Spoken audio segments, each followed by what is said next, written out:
Okay. Okay, I got a recording signal. So, good morning, Ron. Good morning, Aristo. Or good afternoon, Aristo. Yes. For the record, this thing, the image popped up at 3:33 my time. So it's probably 9:33 or something where you are.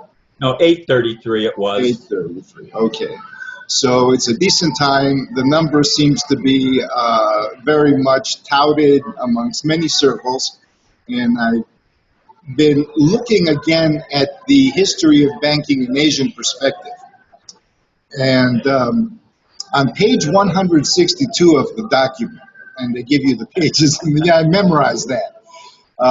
There's a PDF version also, and it's probably easier to read. But this is an even more significant aspect of the document, in my opinion, because it's after the main slide presentation. The slide presentation ends, the person basically says, oh, there's a kind of contest battle going on, something like that, for the top position or the position of influence, and you'll know in the future if the good guys won or the bad guys won. And in the meantime, get off the grid, make your own food, be self-sufficient, and things like that.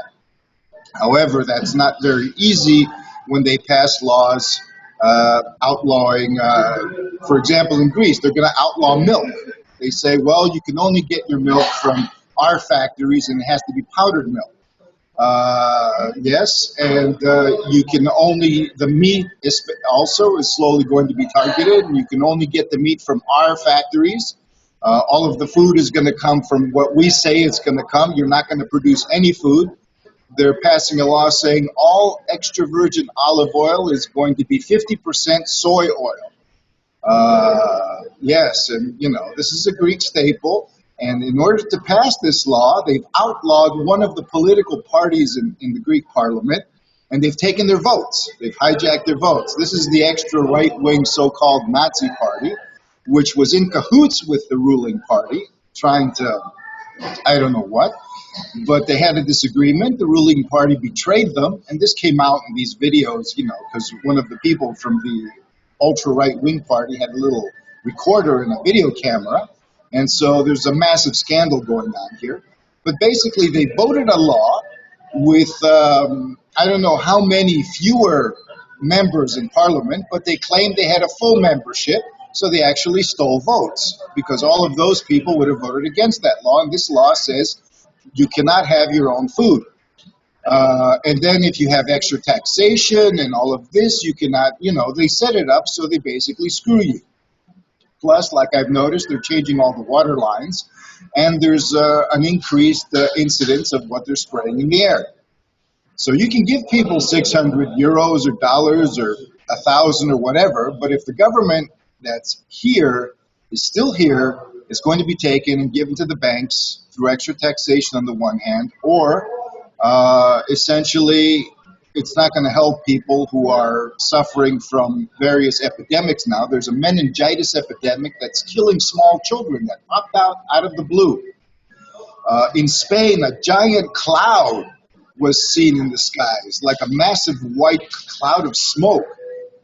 And people were wondering where the hell that thing came from. And then the scientists all came out and said, it's only fog, don't worry, go back to your business and this and that.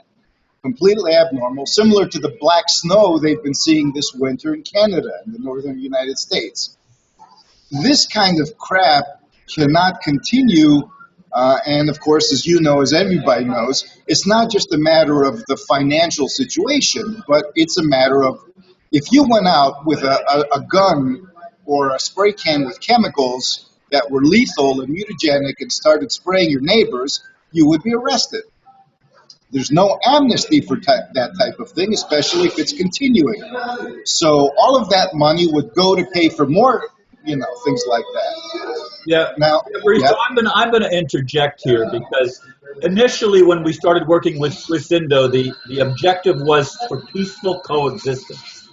As I'm seeing this progress, I'm agreeing with you that there's no such thing as peaceful coexistence with psychopathic individuals.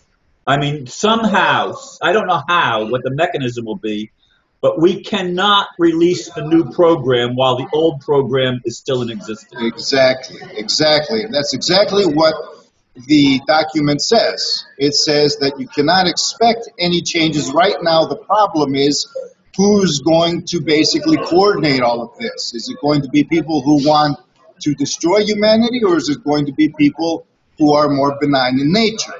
And even though they're more benign in nature, they may still have a kind of as far as that document goes, I don't know how associated it is with Swiss-Indo, and I doubt it is very much because that document came out in 2009. And basically, it seems to have come out as a response to the 2008 banking crisis in the U.S. From what I've noticed, that banking crisis has been more of a factor in waking people up, at least in the U.S. and Europe, than 9/11 has. I've also seen something about WikiLeaks and things like that. There's been a progressive, and I remember coming to really getting on the internet with the alternative stuff in 2005.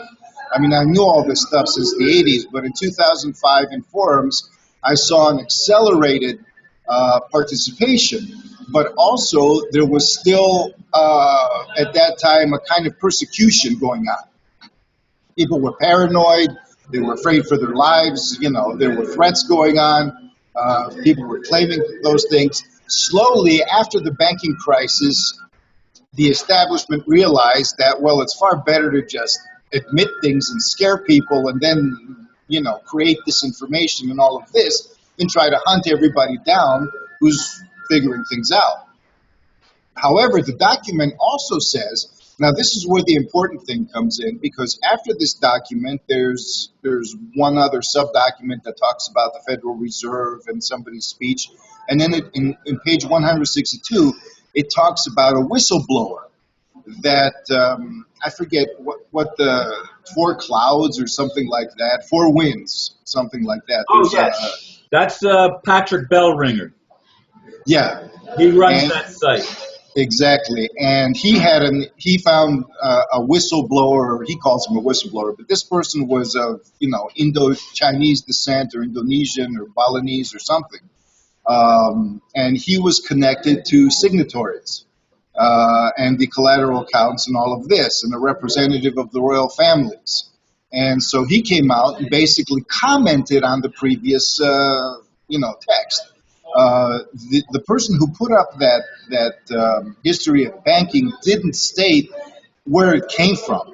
And he said, well, I don't know who wrote it. It seems to be a summary of a report. And then the whistleblower came and commented on it. And I don't remember all the comments, but they seem to be rational. They don't seem to be fabricated. And both of them seem to have a kind of suspicion, one for the other. The person who was a representative said, well, I don't know who you are. You can be CIA for as far as I know. And then Ballinger also was saying, well, the same applies for me.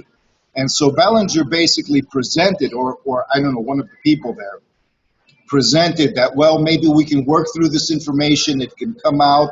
We can inform more people, forge a plan. And that guy was saying no, because there's so many secrets still, things still hidden, secret treaties. Basically, there's a whole other level of activity going on between the factions. And the primary factions seem to be the royal families and the bankers. The bankers, however, are also in cahoots with certain royal families, like the British royal family. And the bankers have intermarried with some of the European royal families. So the lines are actually blurred where one ends and the other begins, but it seems to be what I call the Aryan or special establishment. And they seem to be in a world all their own, working on their own chessboard, so to speak. And they don't want the people participating in that chessboard because obviously more variables would come into play. And, as far as they're concerned, the whole meticulous situation, the rules of the game would change. It would be more difficult.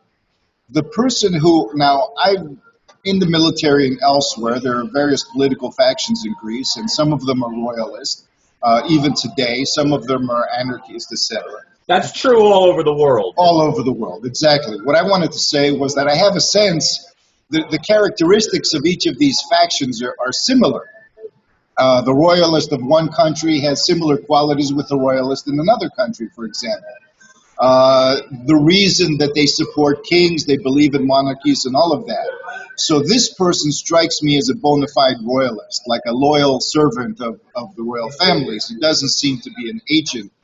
However, he also says that, look, everybody puts a bit of truth in whatever they say if they're going to lie.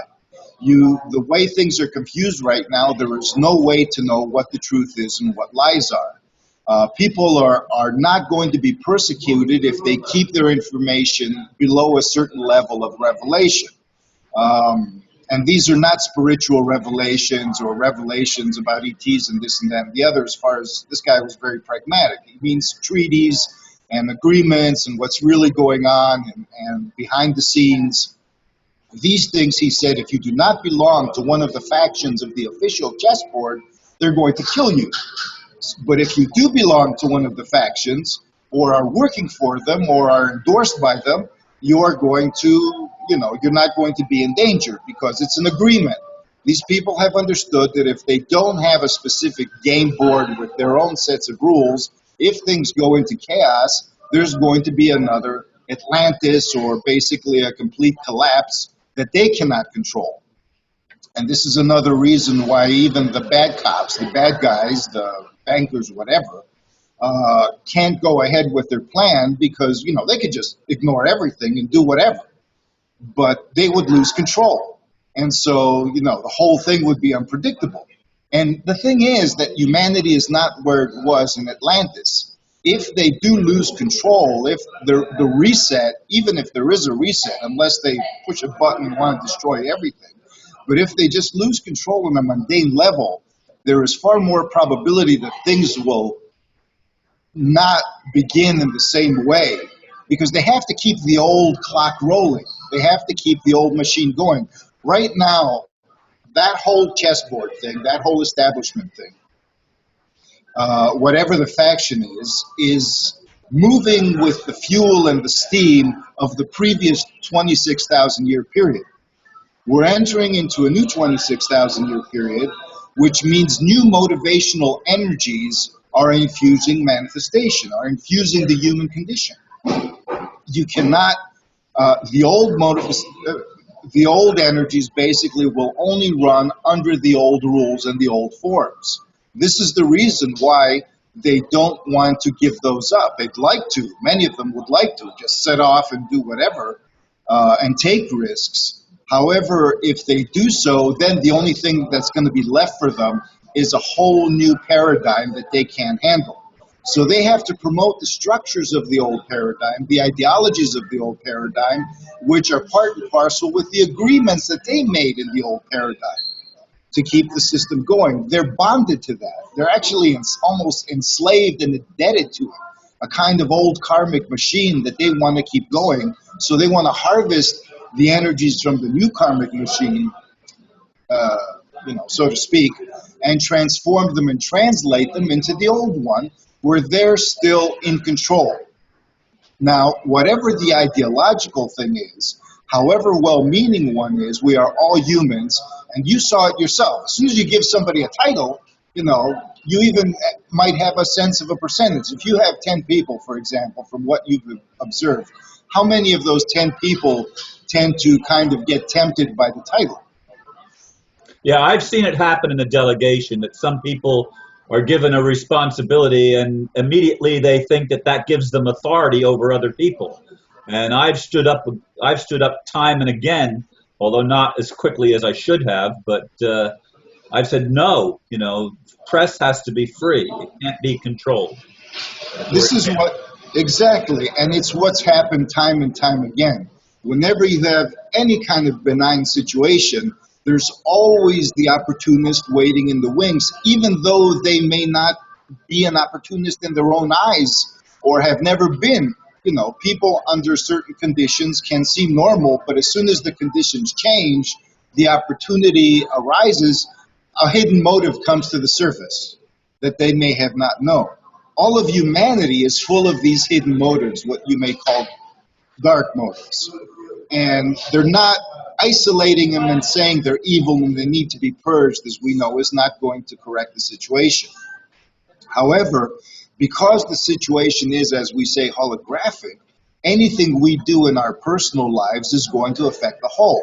Essentially, it's going to make it more difficult to translate these new energies coming in, because the new energies, let's say they're coming from the cosmos, from God, from all of these sources, and they're coming into grounding through the pillars of heaven and earth, and these others want to hijack and harvest these energies. Even Rene Liadis talked about the problem of harvesting that we see in this whole social situation, harvesting taxes, harvesting money from wherever you go, harvesting organs, harvesting our minds, our bodies.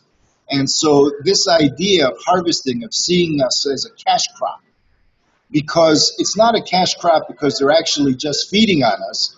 They need to feed their vision with something.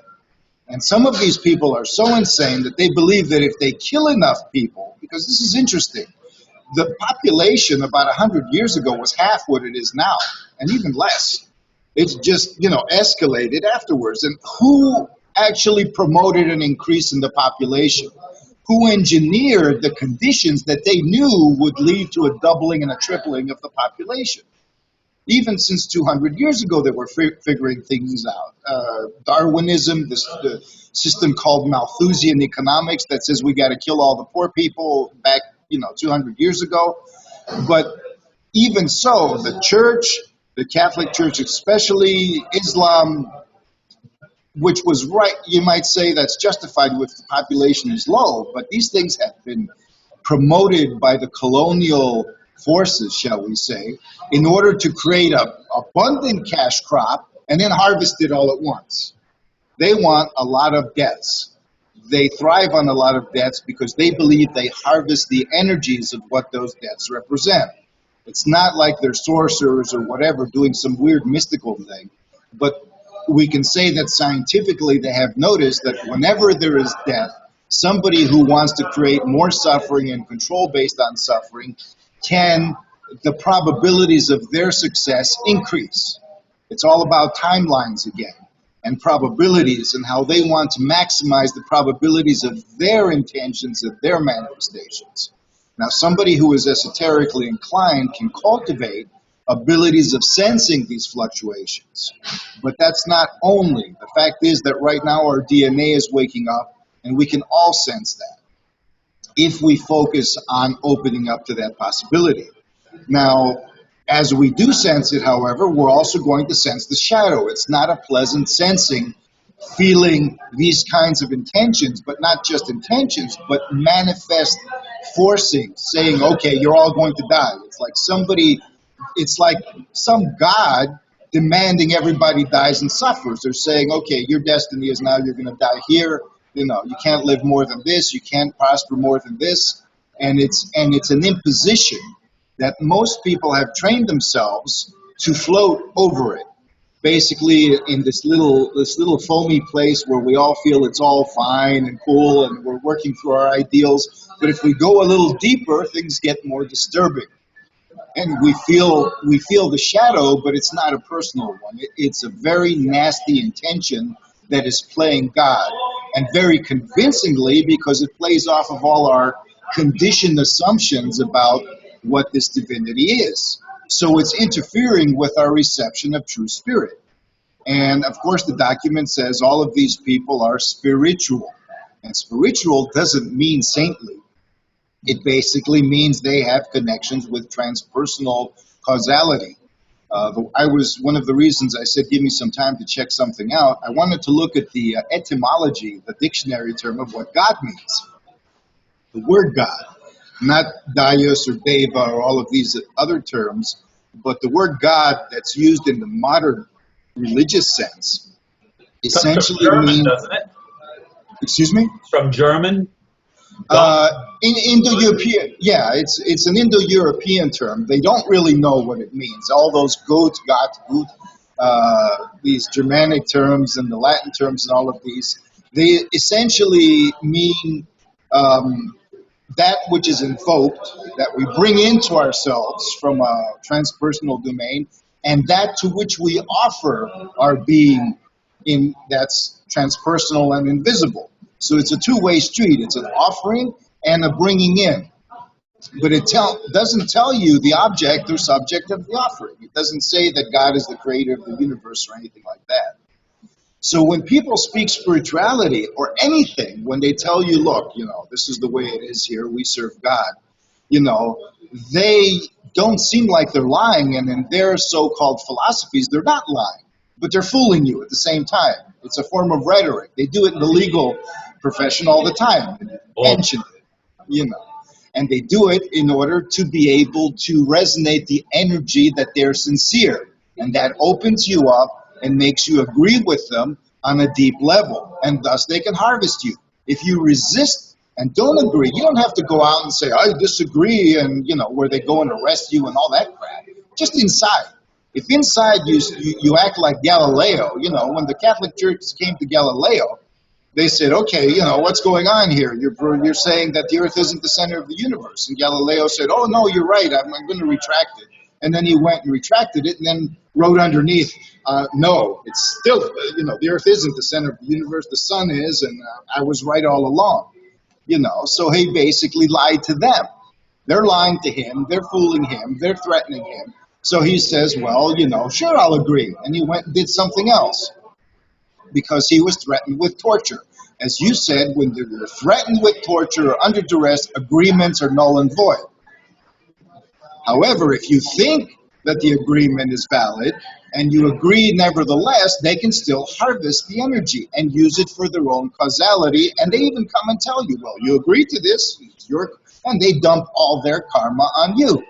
Or say it's God's will, and thus you agree again because and then you're pissed off at your notion of God. Well, they're the ones that have sabotaged your whole reception dynamic, your whole invoking dynamic, your pillar connection, and left you high and dry. Now, I'm saying this because if you look at all these documents, now this email zone that starts at page 162, I urge people to read this. If you read the easy presentation, this is a whole, a written thing.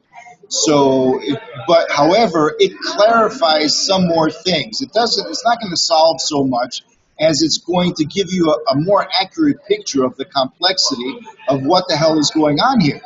Because after 2009, this new concept came up that I hadn't seen before, this concept of collateral accounts. And, apparently this is a real concept. And it's not and it's not denied. However, what is confusing is who is the trustee? Who's the signatory? That's the big thing that's going on right now. That's the big thing. I'm the one. Wolfgang Struck, or is it somebody that represented in the Philippines? And Karen Hudes puts the Philippines and said it was given from Sukarno to Marcos, but Sukarno was under house arrest, controlled by the CIA. Anything that he signed is invalid because it's under duress again. Exactly. I mean, like I said, Super Sumar is the name of the document Sukarno originally signed in 1966 that gave power to other people. And so, but the claiming back that power is probably what Mr. Sino implies when he says Super Sumar Chakra, the power of the signature, essentially. And they use the name Super Sumar because Sumar is the presiding deity and all of that. However, the case is that, what was I going to say? Let me shift. What I wanted to say generally in all of that is that it's very, very confusing, but we can see patterns again. And one of the patterns that has emerged is that there are collateral accounts. We noticed the Keenan thing and David Wilcock. That seems to be one faction, aligned with the Benjamin Fulford, way of saying things. And then there seems to be other factions. But what this email says is that the signatory, which he calls Ray C. Dam, it's a pseudonym, Dr. Ray C. Dam.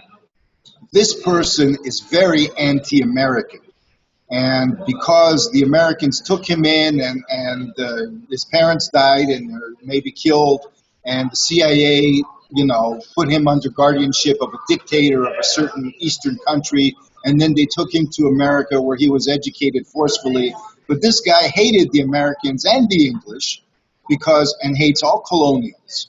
And essentially, he was behind one of the thrusts of cutting off money because the banking faction keeps dipping into these collateral funds illegally and breaking all of these agreements. So he said, well, part of the banking crisis was because their funds were cut off. So they had to, generate funds in other ways. They had to take it from people's taxes. They couldn't hide anymore under a false veil of prosperity.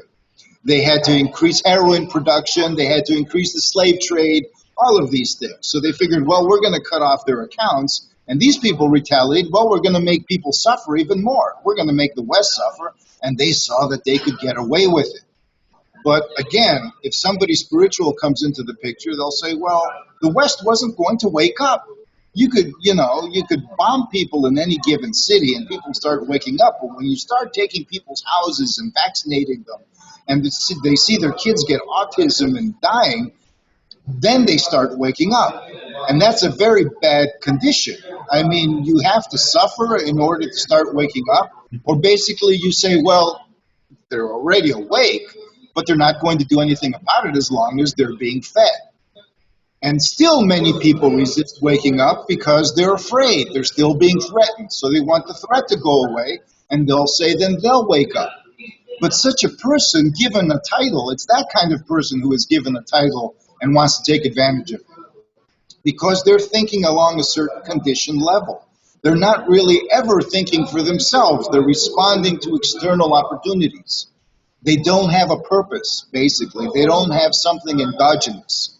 And the thing is that this is not unnatural because when a human being is spiritually immature, they haven't discovered themselves enough to evolve a purpose, to create a purpose that's meaningful for them. So they need a kind of environment. The problem is we end up moving into these areas that are very slippery slopes where we say, well, then we have to control the environment. And, well, we're all orphans in the same orphanage here.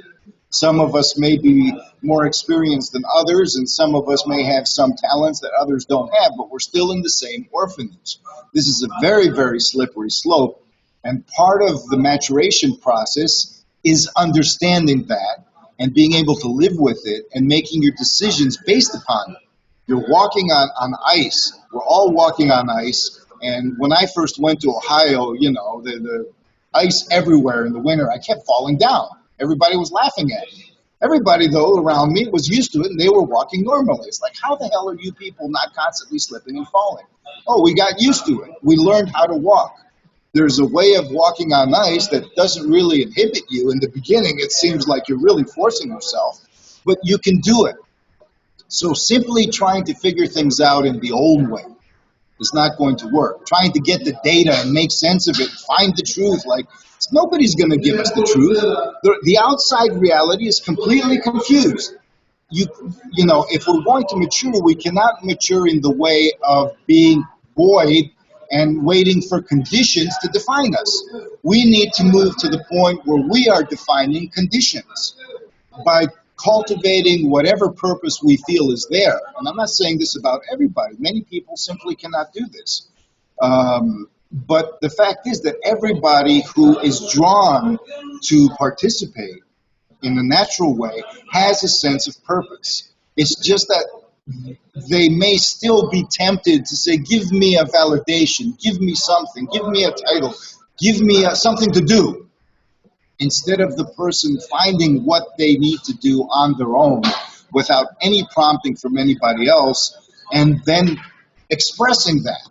And it's not imposing it, it's expressing it. And that's the challenge. And then intuitively, they enter a spiritual place or an esoteric place. So now let me a little bit get into some esoteric theory. And in all of these traditions, stemming back to prehistoric times, esoteric realization, aside from whatever anybody says about absolute God realization and all of that, pertains to a coherence and an identity between the microcosm, the individual, and the macrocosm, the world. The idea that we are in the image and likeness of the divine also pertains to the idea that we are in the image and likeness of the world itself. So the world is in the image and likeness of us as well. We are at the center of the universe from our perspective. And many people who would like to control us, be they have a position or not, this is an ideology, say that this is selfish. And yet, we need to be careful because anybody who calls us selfish may, in fact, just want to disempower us, even though they've convinced themselves of the fact. Again, it's us who evaluate ourselves, no matter what we do on the outside. I mean, I expressed a little frustration about people who hear a little bit of background noise and, say, turn the video off. And you say, well, come on, you can't afford that. If you really want a good presentation, go to Hollywood. That's where you're going to get it. And these are the liars. But I can understand where they're coming from. This is a slippery slope. It's not an easy path. Nobody is laying down the red carpet. We're weaving our own red carpets right now. And that is the difficulty. And no matter how much you express that this is the difficulty, people still reach a point where they say, oh, this is too deep. I get into this level where all of these nasty, I sense something that's disturbing, and I go back up into this nice foamy place on top where my ideals are unhindered. And yet I'm skating. I'm not going into a place that can make a difference unless I feel a substantial resistance at this point. The resistance is a good thing. It means that you're actually involved. If you feel resistance, you're participating. However, at the same time, you have an aggressive substratum. It's not just the underworld coming up as a passive trauma. This is an aggressive, viral, cancerous presence. And you can call it reptilian or this or that, but it doesn't matter, and it's best to take out the labels. That it is scaring the royals and the bankers and everybody who is still human as much as it's scaring you and me and everybody else. It is the sense of the reflection of our own unresolved dynamic, and we keep seeing it in everybody else. And the strategy of just, responding to things passively is what's promoting it even more, because it's telling people that you are open to be harvested. Here I am, just use the thresher and take me. And this is something to which the big no is essential that it comes up.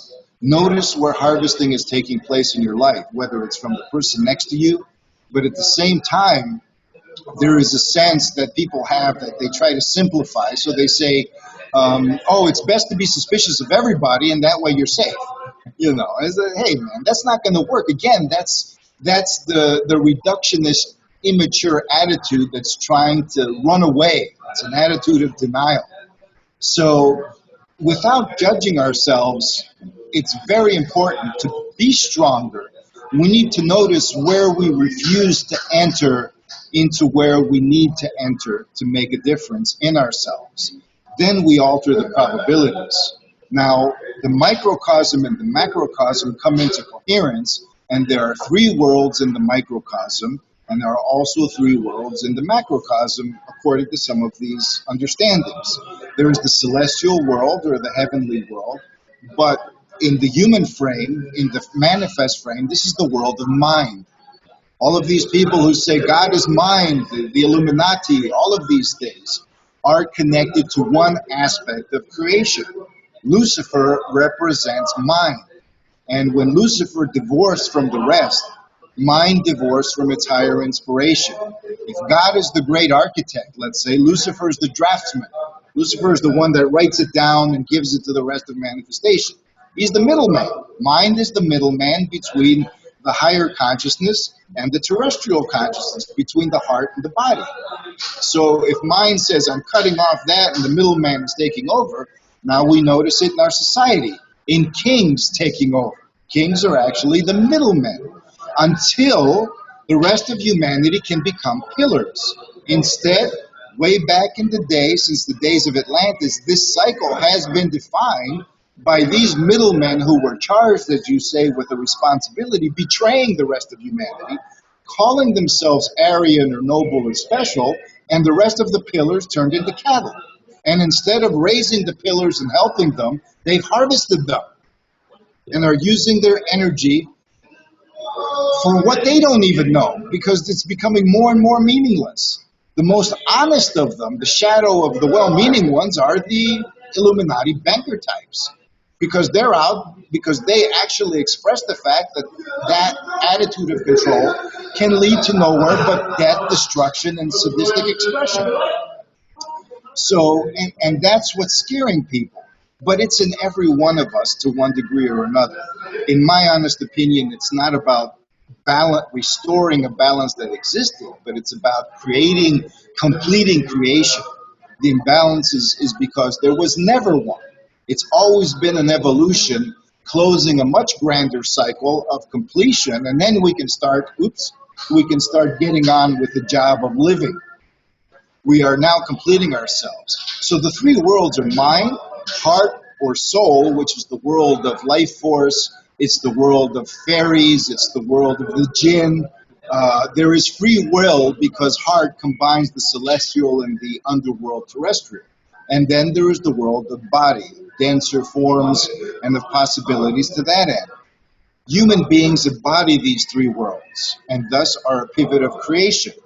And the king is said to be an embodiment of these kinds of situations. But some kings have polarized above, and they have rejected what's below, and the heart has been denied.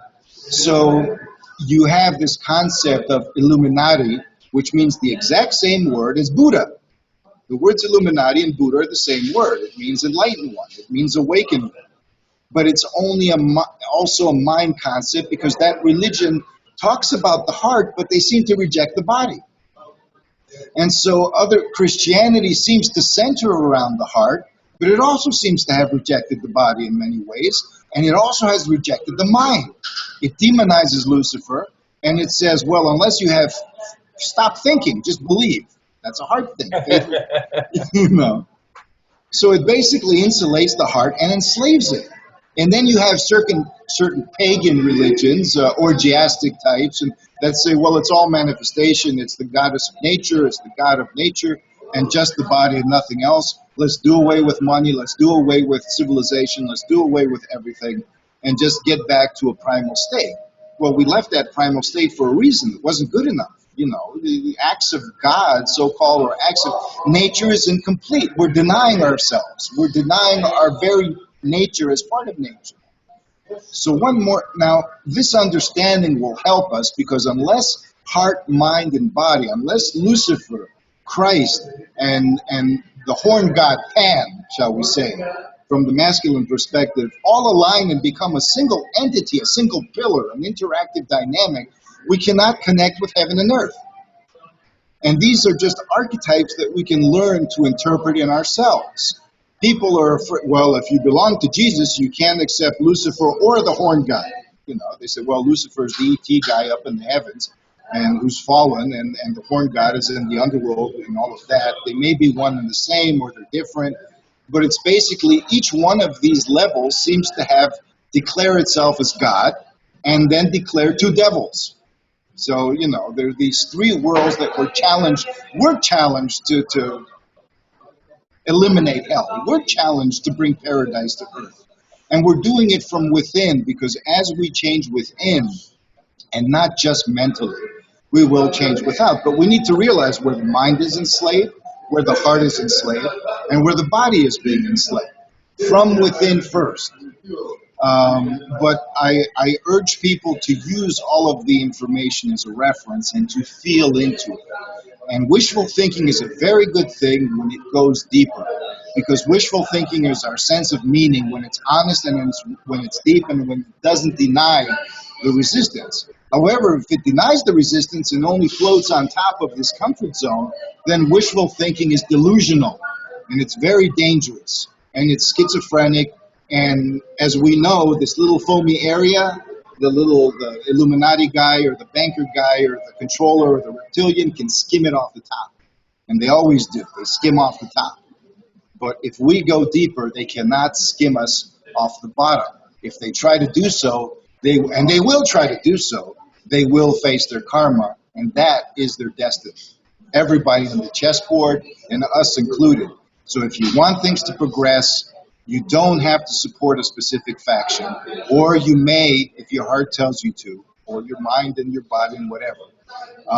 However, there are principles that we can support, just as you've been saying in the last videos, principles of truth and principles of sincerity and of health and of healthy alignment, of liberation on all planes and not from all planes. So I guess this has been going on for quite some time. About 40 minutes or so. Okay. Do you have something to add or something where you like the discussion? No, I think this was a really good discussion again. You've given people, again, something to process and think about, and I keep encouraging people the same thing. You say it differently than I do, but it's about process. It's about bringing and integrating all of the factions, because they're not factions. They're just pieces of a whole puzzle. And we are the puzzle. The difficulty is in the lines between the pieces. You know, when you try to put two pieces together, when two lovers come together, it's a beautiful experience because it represents the creation of life. When life is brought together, a new manifestation emerges, it's orgasmic. It's wonderful, it's ecstatic, and it's meaningful. However, when these people are at war, when you have polarities at war, you have a gap. And that gap is it's a negation of what should be the bridge between them, which isn't really a bridge, it's a territory, it's a whole territory. And we're discovering this territory, but it's where everything is challenged. It's where all the difficulty is where the voices come in. You know, whenever something even refers to that, that's where we say, no, shut up, I don't want to, and this is disturbing. Our treasure is going to be what is disturbing. I mean, if you can monetize the real value, it would be whatever we're resisting. If we can learn to harvest what we're resisting, nobody will be able to ever harvest us, and things will begin to move no matter what the chessboard says. I mean, I don't care. As I've always said, everybody has their own little plan, but there's a plan, capital P, also involved. And this is about bringing things together. And when we learn to move our DNA, to open up to this gap that makes us uncomfortable, and relish in that because it's the healing, when we get that feedback, when we finally learn to recognize it, things are going, the slippery slope is going to have natural traction, and things are going to begin moving in a visibly positive manner. Until then, we are living in crisis. And that's what I wanted to say today, Ron, and thank you for having me. Thank you, Aristo, and I think this Zoom experience, to me, it looks really good. I'm going to stop the recording, and then we can just chat for a second if you'd like. Okay, no problem.